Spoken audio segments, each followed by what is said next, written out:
Hello everybody and welcome back to the channel. My name is Matt and I do like video games, and in today's video we're going to be talking all about the Xbox Developer Direct. So let's get into it.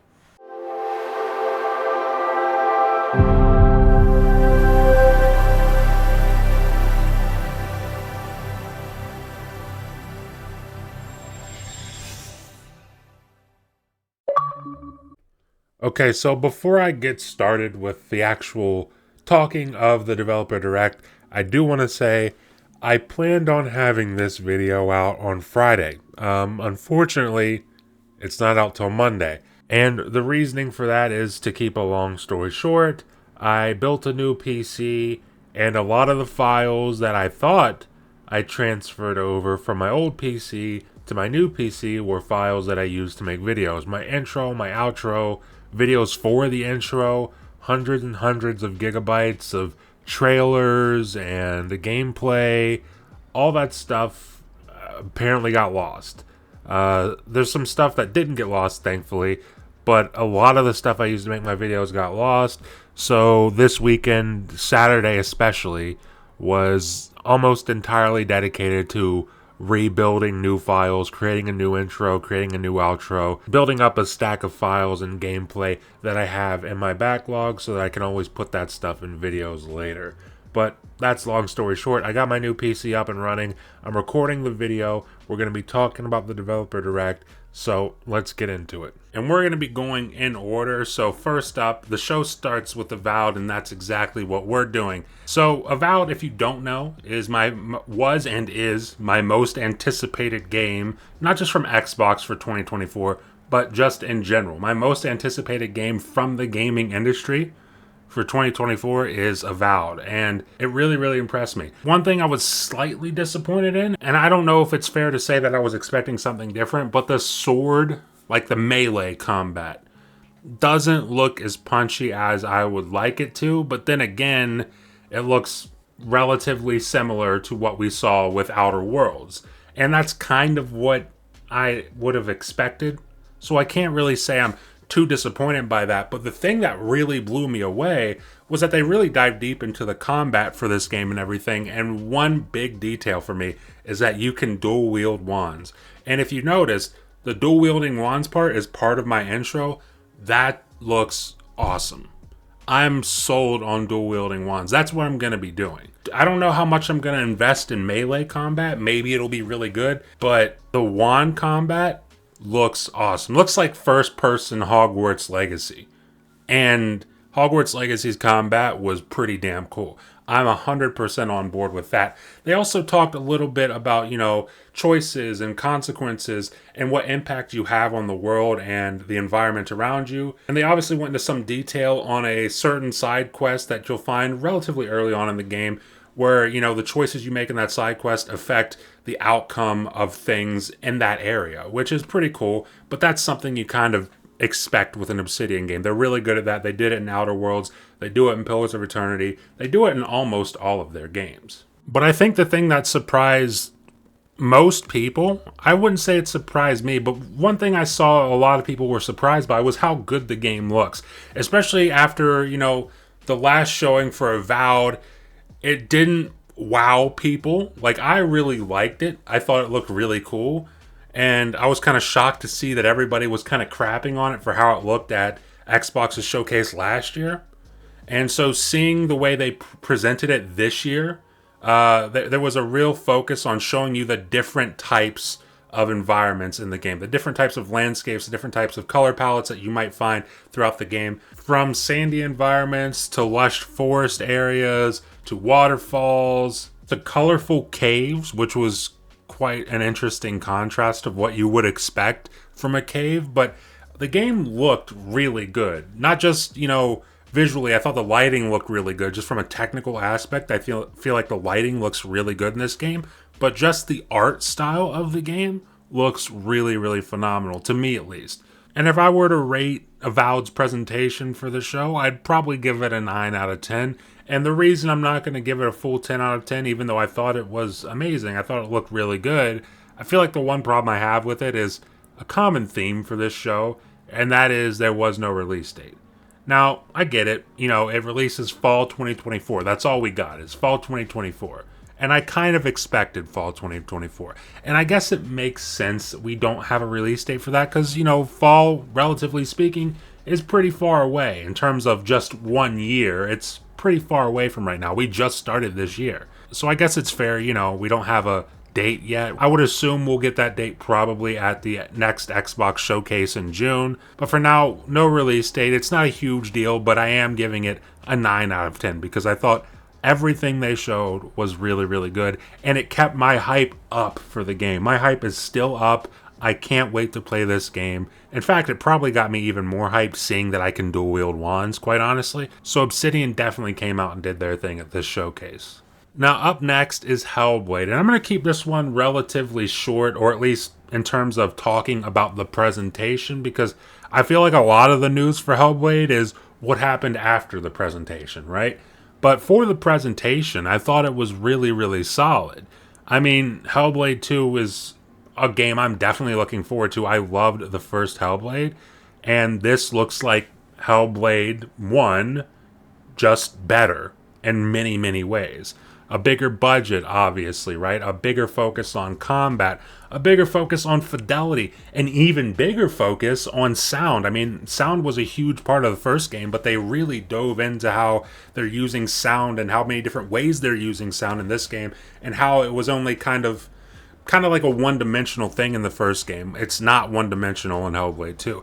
So they really dove into all those different aspects, and they did a really good job with all that stuff. And I'm definitely really, really excited to play Hellblade 2 when it launches on May 21st. This was the one game for the show that we got a release date for, and it is May 21st. And if you paid a little bit of attention, or if you locked in online like a lot of us are, then you'll probably know that that was a rumored release date. I think it came out a few days before the Developer Direct, but it was definitely rumored for May 21st. But it's definitely nice to see that it has a real release date. That must mean that Xbox is very confident about that release date. I don't think that release date's going to move at all. I feel like Xbox has kind of learned their lesson with announcing things too early, announcing specific dates too early. I mean, let's take a look back at Starfield, right? So I feel like they've learned their lesson with that, and them announcing a release date for May when it's January right now, they're probably very, very confident in that release date. So definitely looking forward to that.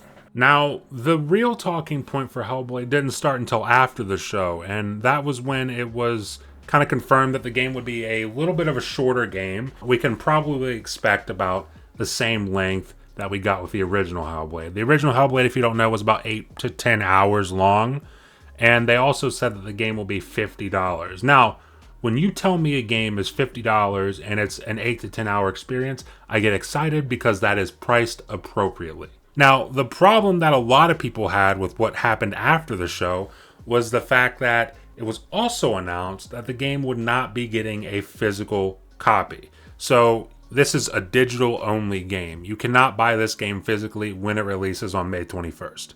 Now, if I'm going to give my official stance on this, and not so much my stance as much as my general feelings on it, because it is a huge topic, especially in the Xbox community, this whole physical versus digital debate. And there's this whole line of thinking that if you're playing games digitally, well then you are literally the death of gaming. You're a plague to gaming and you need to be stopped. And there's also this whole line of thinking that if you collect physical games or care about physical media in any matter, then you're just some old loser who can't keep up with the times, right? Now, both of those lines of thinking are complete bullshit, or at least in my opinion they are. Now, for me personally, I buy most of my games digitally.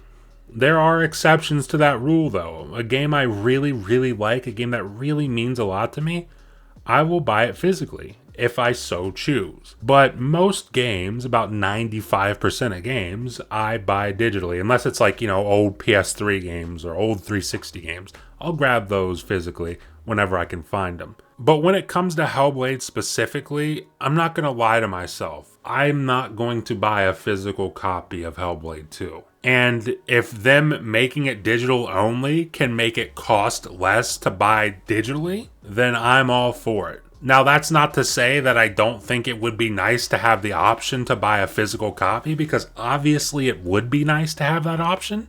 So as much as it doesn't really bother me, I do think it would have been nice to see a physical option for people who really, really do care about that kind of thing.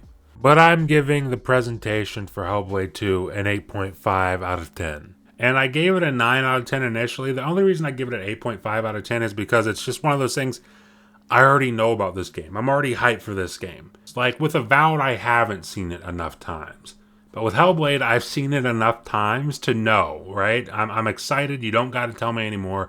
At this point, I'm tired of seeing it. The next time I want to see this game is when I'm booting it up on my Xbox or my PC. That's the next time I want to see this game. So with all that in mind, I give it an 8.5 out of 10. Not because they did anything wrong with their presentation. It was an awesome presentation. We got a release date for the game. It's fantastic. It's just one of those games. I don't need to keep seeing it because I already know it's going to be fucking awesome. Now, I guess if we're going to discuss everything in order, it's only fair we mention Square Enix. Now, Square Enix is not my favorite developer because I just don't care about their games, quite frankly. Like, I don't like Final Fantasy. I never have.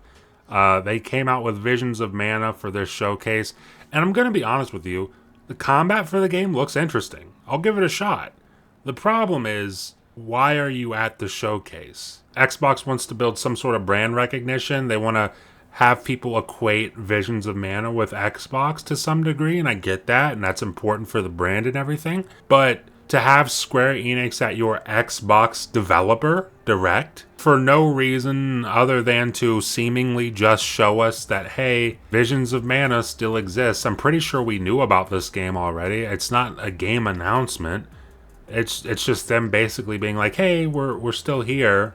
It's like, okay, that's cool and all for people who are excited, but why? Because obviously my thinking was, oh, Square Enix is here with Visions of Mana. That must mean it's coming to Game Pass, right? Well, the whole presentation ended and it didn't say it was coming to Game Pass. Whereas everything that's coming to Game Pass says it's coming to Game Pass. Visions of Mana, as far as we know, isn't coming to Game Pass. So it's like, why are you here right now? It's just kind of confusing, especially because that whole presentation for Visions of Mana went on for a long time. I think that's like the longest bit of the showcase was the Visions of Mana presentation. And listen, I'm not going to shit on the game. I think it's going to be great for the people who are excited for it. And if you are excited for it, I'm sure you're really excited to see it at the showcase, right? Just to get more details on it. But for me personally, it's not my kind of game. Square Enix is not my developer. So with all that being said, 6.5 out of 10 for Square Enix's presentation of Visions of Mana. Up next is Our History Untold, and I'm going to keep this one relatively short as well because it's not my kind of game, but I will say that after seeing that presentation, I'm going to give that game a shot. I really don't like strategy games. I never got into Age of Empires. Civilization hasn't really been my thing at any point in my life. But after seeing the team and how enthusiastic they are about the game, that's another thing that I really like about the Developer Direct is you see how enthusiastic folks are about their game, even if it's a game that's not for you. And it's kind of infectious. You know, it makes you want to give their thing a shot. And that's exactly what I'll do with Our History Untold. I don't know if it'll stick for me, but I definitely will give it a shot when it releases. Unfortunately, not a release date like all games in the showcase except for Hellblade 2. But if I had to rate their presentation, I give it a solid 8 out of 10. And that's considering the fact that I know that genre isn't for me. But because of your presentation, because of your enthusiasm about your game, I'm going to give that game a shot. So I feel like it's definitely fair to give them a solid 8 out of 10 for their presentation. Now up next is Indiana Jones. And this one was the star of the show for me. I said Avowed's my most anticipated game for the year, and it still is. But this game is the star of the show for quite a few reasons. But the big reasons for me is, first of all, when the Developer Direct was just a rumor and we didn't know what would be there, I would have never in a million years expected Indiana Jones to be there. But then we learn that, hey, Indiana Jones is going to be at this Developer Direct. And we're like, wow, Indiana Jones. I wonder what it's going to be. First or third person? That's an interesting question, right? Now, me and my buddy Ham did a show right before or the day before the showcase. And we were both convinced it's going to be obviously it'll be a third person game, right? The presentation comes, they start it out, and they talk a little bit, and then they say something that's pretty interesting to me. He says, you're going to be seeing through the eyes of Indiana Jones. And I'm like, oh, obviously that means first person. And once he said that, I just kind of sat back in my chair, and I got really skeptical. Probably a little bit too skeptical. Because I love machine games. I think they're a really, really talented developer. Probably one of the most underrated developers, and not just at Xbox, but in the industry. I feel like they go very underappreciated. But whenever they said those words, and I got the feeling that this was first person, I got really skeptical. And so, fast forward a little bit, they start showing some gameplay, right? And I go from very, very skeptical to holy shit, this is genius.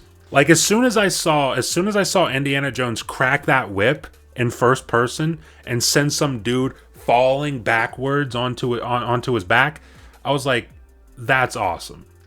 They showed me the bloody knuckles in first person after you're punching some dudes in the face. They even had a part in the presentation where they synced up Indiana Jones punching some dude in the face to the beat, and it was fucking amazing. I mean, you got to see these big action sequences. If you saw my intro today, one of the sequences from the trailer is in my intro where you're on an airplane machine gunning another airplane coming towards you, and then the airplane gets up right beside you, and you get off the machine gun, and you run up to the side of the plane on the wing, and you jump onto the other plane. All of that in first person. And I'm just like, that looks incredible. That looks really, really good. So, as skeptical as I was, I guess I should have known better. It's machine games. They tell amazing stories. They have amazing gameplay, and they do it all in first person. I guess I should have known better than to doubt them when it comes to that. But it was such a surprise for me that it just stole the show. It really stole the show for me. I give Indy a 10 out of 10. For the presentation, I give that a 10 out of 10. Because I keep saying it, and I'm ranting at this point. But it's the fact that they heavily hinted, hey, this is first person. And then I sat back and I'm like, I don't know about that. And by the end of the trailer, I'm like, this is fucking amazing. Just going from one end of the spectrum all the way to the other end of the spectrum in a matter of how long was that? Maybe 8 minutes was just phenomenal. And I give them a 10 out of 10 for that. So I'm really hyped. Again, no release date. I'm a little bummed about that. I want to dock a point for that, but I'm not going to. But there's no release date. But man, it is coming this year. They did say it's coming this year. And I am so down. I'm there day one for Indiana Jones. That might be a game that I buy a physical edition of. Just because that looks so damn badass. But that's the recap for Xbox Developer Direct 2024. My God, I'm not used to saying 2024. I still think it's 2023, but it is 2024. That is my recap for Xbox Developer Direct 2024. But I want to hear from you guys, all right? Leave some comments down below. Let me know what your favorite game from the Developer Direct was. Let me know what your general feelings about the Direct were. You know, let me know if you think they nailed it. Let me know what you think they could do better. Leave all that stuff in the comments below. Leave a like if you like the video, and if you're enjoying this kind of content and you want to stay up to date with it going forward over here on the channel, the best way to do that is consider subscribing. Consider ringing that notification bell, because it helps you stay up to date with everything that happens over here on the channel, and helps promote me, and the algorithm helps push the videos out to way more people. And I always appreciate that. The goal for this year, it's a brand new year, the goal for this year is to get to 1K subs, and anything you guys do helps me do that. Leave a comment, leave a like, share it to a friend, share it to your grandma, your grandpa, I don't give a shit. Share it to whoever you want to share it to, but anything you guys do helps me get to that point. And I appreciate all of you. I genuinely do. I appreciate anyone and everyone who takes time out of their day to watch these videos. It means a lot to me, and I'm going to keep doing it because I love to do it. But thank you all for watching, and I will see you in the next video.